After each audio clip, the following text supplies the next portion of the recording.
Shall we begin? Shall we begin? Let me set the record straight real quick, right? First and foremost, nothing that I do on this internet is for clout. That's for one. For two, my message been so strong on this internet, I've been being attacked by the shaitans, by the jinns, by the bots.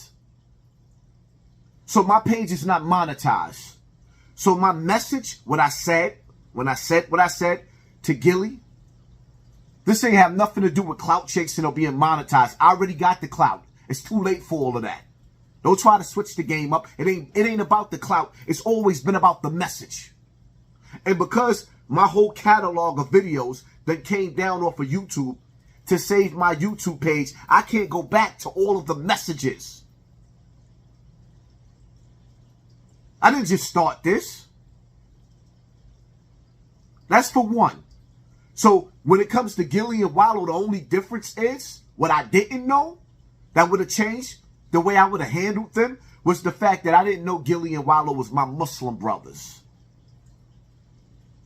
I didn't know Young Cheese was Muslim. So that right there would have changed the way I would have handled the situation with my brothers. Because what the law says is a Muslim's life, family, and property is sacred to another Muslim, which means that Gillie, Wallow, and Young Cheese life, family, and property is sacred to me. So I would have handled my brothers totally different than I would have handled you kuffars, aka disbelievers. But here's the problem, right? I didn't know Gillie was Muslim. I didn't know Wallow was Muslim. I didn't know Young Cheese was Muslim. And I get it. Sometimes when you're trying to win in this shaitanic world where Satan is ruling, you got to blend in. But the problem with that is when we blend it in, we can't be identified by Allah and his messengers when we looking like the disbeliever. Or maybe I should speak this in English so y'all can understand. When you look like evil, when you look like the dunya, the hellfire, it's kind of hard for the righteous to tell that y'all brothers amongst each other. And me, myself, I be the same way. I don't identify myself as a Muslim, as a child of Allah, as a servant of Allah, because I be sitting up there trying to hide religion and give y'all the message because people run from religion. So I give y'all the message. But the message didn't change. And it still stays the same. But the reality of it is, the streets of Philly, Gillie and Wallow gave y'all $1 million worth of game. And y'all sent that boy's child back home in a box. The brothers that came to y'all cities and gave y'all $1 million worth of game and gave y'all charity and fed the poor and did the things that they do for y'all, and y'all sent his son back in a box. Then you want to get on the internet and send death threats to me? Huh? Not me? Scooby-Doo? No, absolutely not. I've never met a Bronx nigga scared of a Philly nigga. Y'all tough in y'all neighborhoods, not ours. We go to y'all blocks and take over and get money out in your towns. Y'all never came to our city and set up shop. I ain't scared, mother sucker. You heard? Now, back to the message, man. I pray, looking at Gillie carry his son in a casket was heartbreaking. I would never wish that on that brother, but y'all did. You ever heard that song? God did. Y'all did. Y'all did that. Now y'all want to come out and be hypocrites? Y'all worship these streets. And Philly, y'all disgusting because y'all supposed to be the city of brotherly love. And that's how, am I my brother's keeper? That's what y'all do to y'all brother? Nowhere else in this country do I see Muslims killing Muslims. There is no such thing as Muslim drug dealers. You dudes out there got it backwards. And in Islam, you can't serve two masters.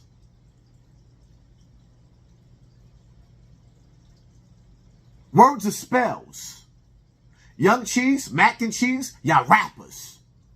Your lyrics does not represent the Holy Quran. Your lyrics do not represent Allah subhanahu wa ta'ala. I cannot hide your thoughts when you turn that speaker on. And I'm going to say this to Gillie, with all love and all respect for my Muslim brother. If you drop an album of your son after he passed away and he's kicking those lyrics that I heard, every time he rap and somebody plays that in their ear, that is a sin for him in the grave. His grave could never be spacious for him. It will hug him and it will become his torment if you play those lyrics out of a speaker.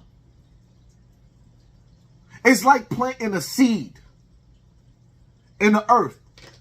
And 20 years later after you die, people are still eating apples. The lyrics that you dudes be spitting through these speakers is fruit. It's either the forbidden fruit or it's the fruit that's going to feed and nourish your soul.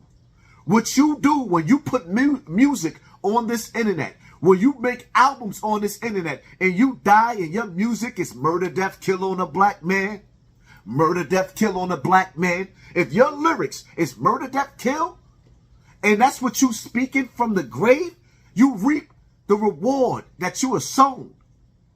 You will get the fruits of your labor in the grave. Your lyrics are sin. Your lyrics are sin. Everything that this industry stands for, I'm sitting up there looking at my Muslim brothers in their videos with satanic symbols behind them. I didn't come here to apologize. I came to make it clear I would have handled the situation different if I would have known these are my Muslim brothers. But the message still stays the same. You can't serve two masters. It's either we serve Allah subhanahu wa ta'ala, God the Most High, or you serving the devil. There is no in between when you done took an oath that said, La ilaha illallah, Muhammad Rasulullah. I bear witness that there is no God but God. And Muhammad is the last and the seal of all messengers. When you bear witness to that, there's a light that is supposed to shine from us. We can't represent good and evil at the same time. Allah don't like gangsters. Allah don't like gangster rappers. Allah don't like drug dealers. The job is for us to get out of that state of disbelief. Living in evil, living that way is like a fish. We are righteous men. We were made to be righteous. We are servants of the Most High. Living that way is like taking a fish out of water in a net. And until you put that fish back in the water, that fish will suffocate. You, outside of your state of righteousness, you're suffocating every day.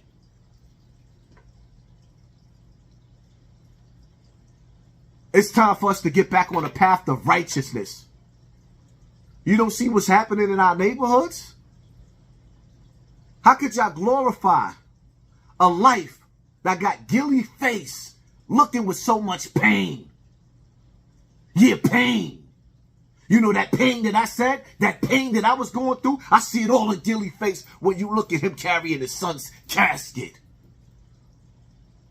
Gillie gave y'all $1 million worth of game, and y'all sent his son home in a pine box. How real is that?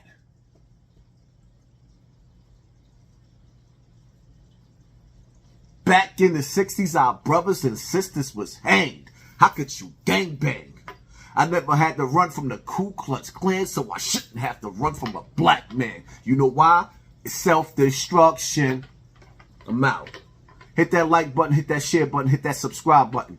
And pay attention to your circle before they hurt you. It's safe to say it ain't safe outside. Let me say this to y'all, right? For all of y'all that sit up there and say, oh, he was 25 years old. I'll be 47 years old this September if Allah grants me that life. All of my friends are older than me. They're still out on these streets.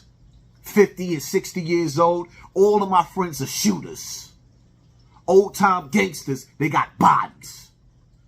When we leave each other, from the block, from the barbecue, from wherever we at, we call or text each other. Did you make it home? Did you make it home? We don't sit up there and say, oh, he's 25 years old. Because in the streets, when the angel of death come for you, there is no age on that. Them bullets don't care about your age. They don't discriminate. So don't tell me that, oh, he's 25 years old, he's grown. My older brothers check on me. I check on them. It's safe to say it ain't safe outside. Y'all sending y'all kids in the street like the streets is a game. The streets is cold. They will toe tag you and leave a yellow ribbon on your foot. And the next thing you're going to see is people letting go balloons and burning candles and pouring out liquor. My message ain't never changed. It's been the same. The streets don't love you. They ain't going to never hug you. But that box will. Where we come from, you got to either be judged by 12, you know, the jury after you get locked up and convicted, or carried by 6. When we going to change the game? My message ain't never changed. It's the same. Prayers go out to Gillie and Wallow, man. Prayers go out to the whole family.